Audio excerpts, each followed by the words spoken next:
Hello friends, welcome to my new blog my life my struggle. कैसे हैं आप सब? आई होप कि आप लोग बहुत अच्छे और स्वस्थ हों और आप सबकी दुआ से मैं भी बहुत अच्छी और स्वस्थ हूँ। दोस्तों, क्या आपने कभी एक बात सोची है कि शादी के बाद हम सबसे ज़्यादा तकलीफ़ किस बात की होती है? शादी के बाद हमारी सोच कुछ इस तरह की हो जाती है, हमें ऐसा लगने लगता है कि रातों रात हमारी किस्मत बदलने वाली है। पहले की जैसे अब लाइफ नहीं रहेगी, सब कुछ चेंज हो जाएगा, सब कुछ बहुत अच्छा हो जाएगा। जैसा हम सपने में सोचते हैं, इमेजिन करते हैं, सब कुछ वैसा ही हो जाएगा।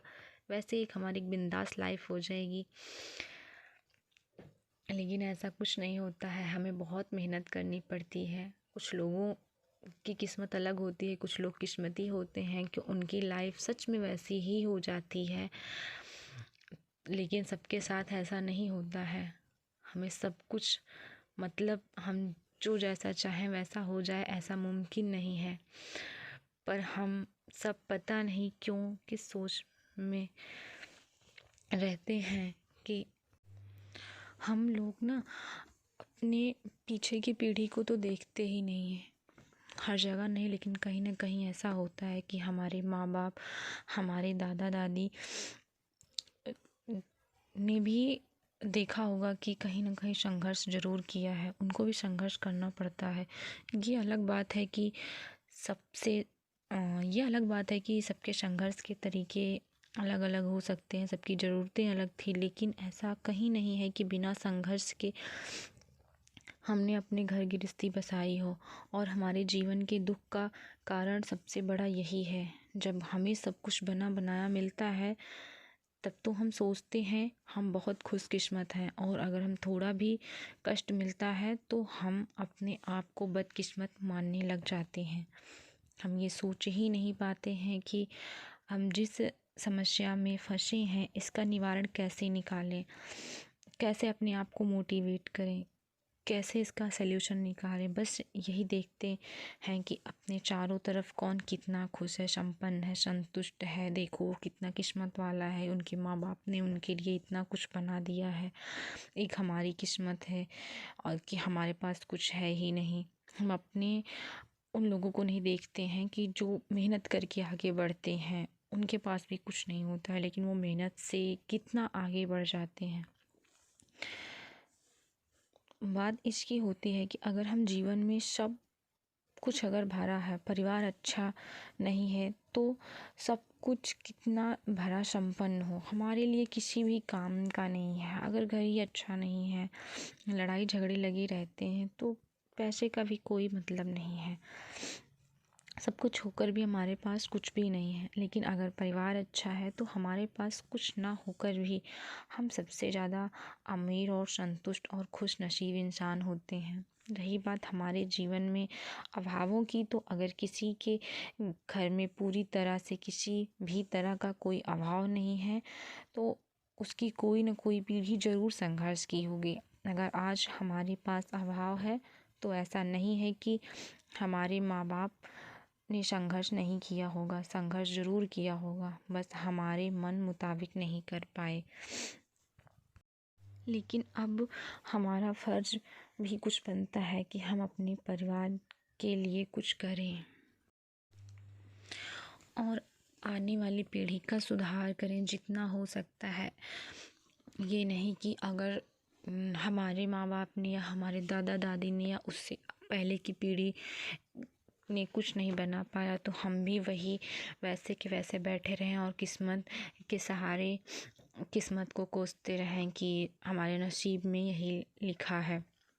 हम मेहनत करके आगे बढ़ सकते हैं, आगे की पीढ़ी को एक उज्जवल भविष्य दे सकते हैं। अगर हमारे माँ बाप ने ज़्यादा नहीं कुछ कर पाया, तो हमारा फ़र्ज़ बनता है कि हम अपनी मेहनत संघर्ष से आगे बढ़ें और उन्हें अच्छा रखें, अच्छा जीवन जिएं और उन्हें भी साथ में एक अच्छी ज़िंदगी दें और अपने जीवन को सुधारें। अपने जीवन के लिए, अपने परिवार के लिए हम अपने जीवन की परिस्थितियों समस्याओं से लड़ना सीखना होगा।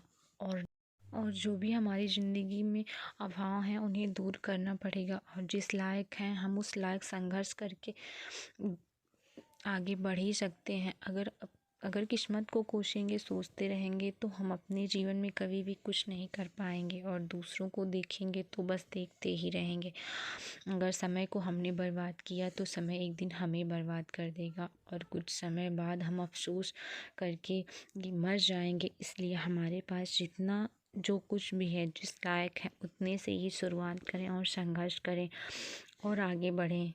तो चलिए आज इन्हीं सब बातों के साथ आज मैं अपने दिन की शुरुआत करती हूँ। तो फ्रेंड्स, आज मैंने आलू और सेम की सब्ज़ी बनाई थी जो बन के रेडी हो गई। अब मैं यहाँ दाल में तड़का देने जा रही हूँ और यहाँ मैंने चावल और दाल को एक साथ में पकाया था कुकर में, यानी कि लोटे में रख के। तो यहाँ पे अब मेरी देखिए दाल भी बन गई है, सब्ज़ी भी बन गई, आटा मैंने गूँध लिया था और रोटी भी बना लेती हूँ। उसके बाद फिर खाना पीना खा के, बर्तन वगैरह धुल के, आगे के काम करके फिर मुझे पढ़ाई भी करनी है। तो ये देखिए रोटी वगैरह बन गई है, खाना बन गया मेरा। अब जा रहे हैं फ्रेंड्स में हम लोग खाने। और यहाँ देखिए मेरी बेटू खेल रही है और उसके साथ थोड़ा मैं भी बैठ गई क्योंकि वो परेशान हो रही थी, मम्मा कहाँ गई। तो मैंने सोचा थोड़ा इसके साथ बैठ के खेल लेती हूँ।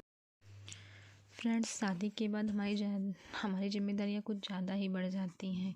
हमें समझ ही नहीं आता है कि हम क्या करें क्या ना करें। लेकिन क्या ऐसा नहीं हो सकता है कि हम थोड़ा सा अपने लिए टाइम निकाल कर अपनी चीज़ों पर ध्यान दें। जो भी हम करना चाहते हैं, पढ़ाई, सिलाई, पार्लर, कोचिंग वगैरह, या फिर कुछ भी एक्सरसाइज, जो भी हम करना चाहते हैं, अगर उसके लिए हम थोड़ा सा टाइम निकालेंगे तो क्या हम अपनी आने वाली पीढ़ी को चेंज नहीं कर सकते हैं? अगर हम खुद को नहीं बदल सकते हैं तो हम अपने बच्चों के उज्जवल भविष्य की कामना कैसे कर सकते हैं? उन्हें मोटिवेट कैसे करेंगे? बात बहुत छोटी है पर सोचने वाली ज़रूर है। सोचिएगा ज़रूर और उम्मीद करती हूँ कि आप सब इस बात पर ज़रूर गौर करेंगे। तो फ्रेंड्स, अब मैं यहाँ पे पढ़ने के लिए बैठ गई हूँ और थोड़ी देर पढ़ाई करूँगी और इधर मेरी बेटू भी खेल रही है और बीच बीच में वो बोल रही है तो मैं उसी से बात कर रही हूँ और अपना साथ में पढ़ाई भी कर रही हूँ। ऐसे ही थोड़ा थोड़ा समय निकाल के बीच बीच में पढ़ लिया करती हूँ, घर के काम भी देख लेती हूँ। और मैं ने आरओ का फॉर्म डाला हुआ है और आगे यूपी पीसीएस वगैरह के भी फॉर्म डालूँगी। उन्हीं सब चीज़ों की मैं तैयारी कर रही हूँ। बाकी लक है, आगे देखते हैं क्या होता है। तो बस आज इन्हीं सब बातों के साथ आज का ब्लॉग मैं समाप्त करती हूँ। फिर मिलेंगे हम एक नए वीडियो के साथ। तब तक के लिए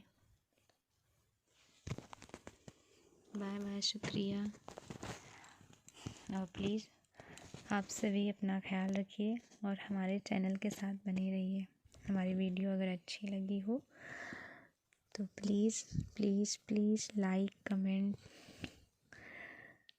सब्सक्राइब ज़रूर कीजिएगा। धन्यवाद।